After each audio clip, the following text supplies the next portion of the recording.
Bismillahirrahmanirrahim. Assalamualaikum warahmatullahi wabarakatuh. Perkenalkan, nama saya Triwindarti. Saya mahasiswa profesi nurse alias jalur Stikes Muhammadiyah Klaten tahun 2020. Pada kesempatan kali ini, saya akan membagikan sedikit langkah discharge planning. Discharge planning merupakan persiapan pasien sebelum pulang ke rumah dengan memberikan penyuluhan tentang perawatan di rumah, pencegahan, dan tindak lanjutnya. Discharge planning bertujuan untuk yang pertama, meningkatkan kemandirian pasien dalam perawatan di rumah. Yang kedua, meningkatkan keperawatan yang berkelanjutan pada pasien. Yang ketiga, membantu pasien memiliki pengetahuan, keterampilan, dan sikap dalam memperbaiki serta mempertahankan status kesehatan pasien. Indikasi discharge planning yaitu pasien yang akan pulang ke rumah. Untuk tahap persiapannya, yang pertama, perawat harus tahu penyakit apa yang diderita pasien, bagaimana melakukan perawatan di rumah, dan pencegahannya. Yang kedua, perawat harus percaya diri dalam melakukan discharge planning. Untuk persiapan alatnya, kita harus menyiapkan yang pertama, lembar discharge planning, yang kedua, lingkungannya nyaman, yang ketiga, obat ataupun hasil pemeriksaan yang dibawa pasien untuk pulang ke rumah. Untuk persiapan pasien, beri penjelasan pada keluarga dan pasien tentang cara perawatan di rumah dan pencegahannya. Sebelum kita memasuki fase kerja, kita lakukan cuci tangan dengan 6 langkah benar cuci tangan. Selanjutnya, kita memasuki fase kerja. Assalamualaikum Bapak. Waalaikumsalam warahmatullahi wabarakatuh. Perkenalkan, nama saya Triwindarti. Saya perawat yang berjaga di Bangsal di mana Bapak dirawat saat ini. Ya, untuk pertemuan kita di siang hari ini bertujuan untuk memberikan sedikit penyuluhan terkait dengan rencana kepulangan Bapak di rumah. Apakah Bapak bersedia? Ya, baik, bersedia Bu. Oke. Sebelumnya, saya akan mencocokkan nama dengan gelang identitas Bapak agar tidak terjadi kekeliruan dalam pemberian penyuluhan kesehatan di siang hari ini ya Pak ya. Ya. Nama Bapak siapa? Ansawut? Muhammad Abdullah Bu. Pak Muhammad Abdullah. Tanggal lahirnya Pak? Tanggal 5 April 1980. Oke, Bapak Abdullah dengan tanggal lahir 5 April 1980. Ya. Benar ya?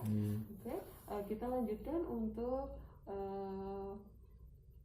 tindak lanjutnya. Sebelumnya Bapak dirawat di sini karena keluhan gastroesophageal reflux disease atau yang dinamakan dengan penyakit GERD ya Pak ya. Ya Bu. Ya, untuk saat ini Bapak dirawat oleh dokter spesialis penyakit dalam. Ya.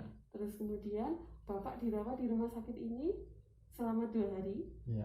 Ya, dengan terapi yang sudah diberikan ini yaitu injeksi ceftriaxone 20 mg per 24 jam dan injeksi ceftriaxone antibiotik ya Pak ya 1 gram per 12 jam. Keluhan masuk Bapak saat masuk kemarin yaitu adalah nyeri perut. Apakah benar Pak? Iya Bu. Untuk keluhan Bapak saat ini apa ya Pak ya? Sekarang sudah sangat membaik, sudah sangat nyaman. Kemarin ketika datang nyeri di lambung yang menjalar sampai ke tenggorokan, asam lambungnya naik. Kemudian badan terasa kurang nyaman. Kemudian Ya. badan juga lemes dan gampang capek. Berarti untuk saat ini keluhan nyerinya masih tapi sudah sangat berkurang ya Pak ya?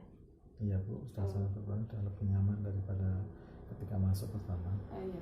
Alhamdulillah ini karena keluhan Bapak juga sudah berkurang dan kemudian juga respon dari perawatan di sini juga ada.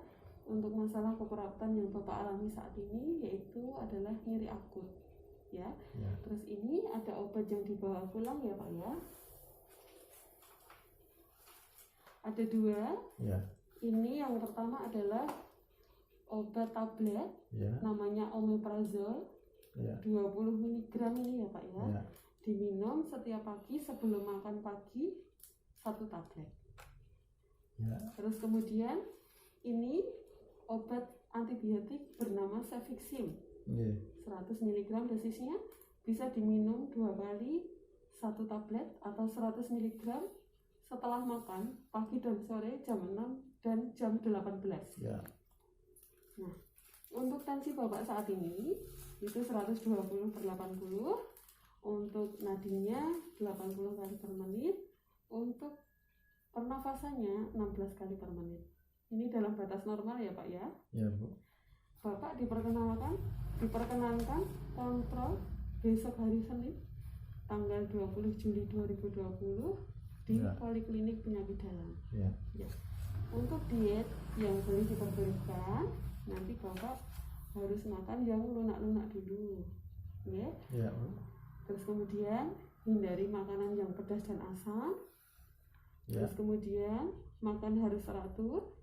Ya.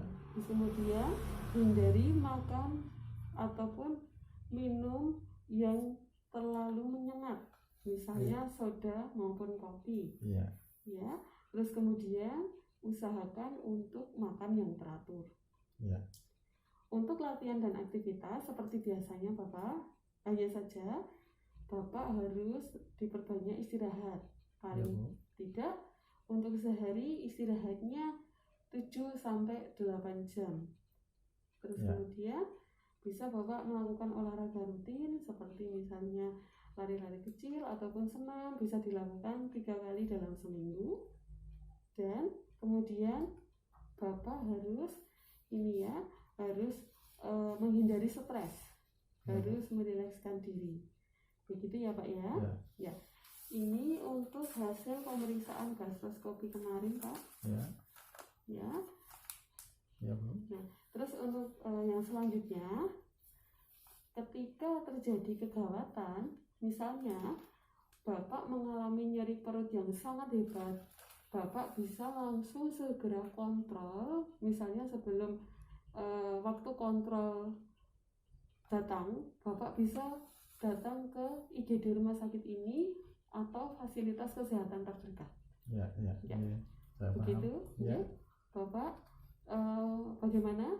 Kira-kira sudah paham dengan apa yang saya jelaskan? Ya, insya Allah sudah paham, Bu. Coba tadi yang saya utarakan, diet apa yang boleh dimakan di rumah Pak? Intinya bahwa banyak menghindari beberapa jenis makanan, Iya. misalnya yang pedas, Iya. kemudian yang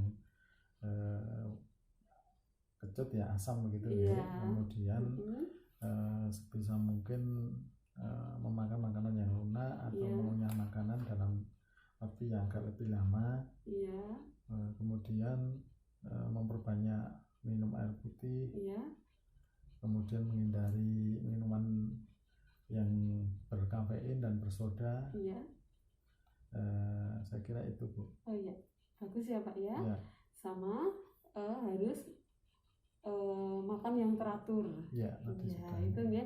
Terus untuk latihan aktivitas yang boleh dilakukan apa aja Pak kira-kira? Ya, bisa untuk istirahat yang cukup, kemudian Iya. untuk aktivitas bisa berolahraga, Iya. jogging atau jalan Iya. atau senam selama paling tidak 3 kali dalam seminggu dengan durasi masing-masing setengah jam. Oh iya, bagus sekali Bapak Abdullah. Tadi obat yang saya berikan, Bapak masih ingat ya Pak ya? Iya. Ini ada 2, bisa Ya. dijelaskan sebelumnya Pak? Ini satunya omeprazol untuk mengurangi asam lambung. Iya. Ini diminum pada pagi hari Iya. setelah sarapan, dan juga antibiotiknya Cefixime Iya. diberikan diminum antara pada jam 6 pagi dan juga jam 18 sore. Oh iya, bagus sekali. Iya. Untuk yang terakhir Pak, Bapak bisa kontrol kapan Pak? Dari tanggal berapa tadi? Tanggal 20 kalau salah ya, 20 Juli Iya. hari Senin Oh ini di Poliklinik di Poliklinik Penyakit Dalam. Dalam. Terus kemudian ini ya Pak ya, ini jangan dilupakan. Iya. Kira-kira untuk pertemuan kita di siang hari ini kita cukupkan sekian. Mungkin ada yang perlu ditanyakan Pak, ada yang belum jelas. Iya, nanti paling tidak bisa ingat kalau misalnya kalau kemudian kambuh pada saat sebelum masanya saya harus kontrol, nanti sebisa mungkin saya juga ke IGD di rumah sakit ini atau menghubungi atau mendatangi fasilitas kesehatan terdekat. Ya, bagus sekali Bapak. Ya, ini untuk kartu kontrolnya, terus kemudian ini pemeriksaan lab dan obatnya ya Pak ya, bisa dibawa ketika kontrol dan diminum di rumah. Ya, terus kemudian yang perlu saya ingatkan lagi, Bapak jangan lupa kontrol dan minum obat secara teratur ya. Saya harap Bapak segera sembuh. Terima kasih ya untuk kerjasamanya dan saya mohon diri. Tapi sebelum Bapak pulang, saya perkenankan ya untuk memotong gelang Bapak ya Pak ya. Oh iya Bu.